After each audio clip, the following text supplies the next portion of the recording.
Soldier ये नहीं पूछता देश ने उसके लिए क्या किया, पूछता है वो देश के लिए क्या कर सकता। টানা ব্যর্থতার পর পাঠান দিয়ে হারানোর সাম্রাজ্য ফিরে পেয়েছিলেন বলিউড বাদশা শাহরুখ খান। পর্দায় তার সঙ্গে দীপিকা পাড়ুকোনের রসায়নে আরও একবার মুগ্ধ হয়েছিলেন দর্শক। বক্স অফিসে হাজার কোটির ক্লাবে জায়গা করে নিয়েছিল সিনেমাটি। নতুন খবর হলো এইবার আসছে পাঠান 2।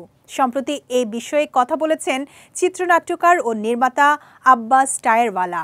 যশ রাজের স্পাই ইউনিভার্সে শাহরুখের প্রথম ছবির সংলাপ লিখেছিলেন তিনি। এবার জানা গেছে দ্বিতীয় কিস্তির গল্পও লিখেছেন আব্বাস। এখন চলছে সংলাপ লেখার কাজ। সম্প্রতি ভারতীয় একটি সংবাদ মাধ্যমকে দেয়া সাক্ষাৎকারে এমনটাই জানিয়েছেন তিনি। পাঠান 2 পরিচালনায় থাকছেন না সিদ্ধার্থ আনন্দ, কেননা তার হাতে রয়েছে শাহরুখ সালমানের টাইগার ভার্সেস পাঠান সিনেমার কাজ। ফলে অন্য কারো হাতেই উঠতে পারে পাঠান 2 পরিচালনার দায়ভার। এছাড়া কবে নাগাদ সিকুয়েলটি মুক্তি পাবে সে ব্যাপারেও কোনো কিছু প্রকাশ করেননি আব্বাস। শাহরুখের কিং সিনেমার ব্যাপারেও জানিয়েছেন এই চিত্রনাট্যকার, সেটিরও সংলাপ লেখার কাজ শুরু করেছেন তিনি। সুজয় ঘোষের সঙ্গে এটাই শাহরুখের প্রথম ছবি। তাছাড়া সুহানা খানেরও প্রথম ছবি হতে চলেছে কিং। ফলে সিনেমাটি নিয়ে কৌতূহল তৈরি হয়েছে শাহরুখ অনুরাগীদের মাঝে।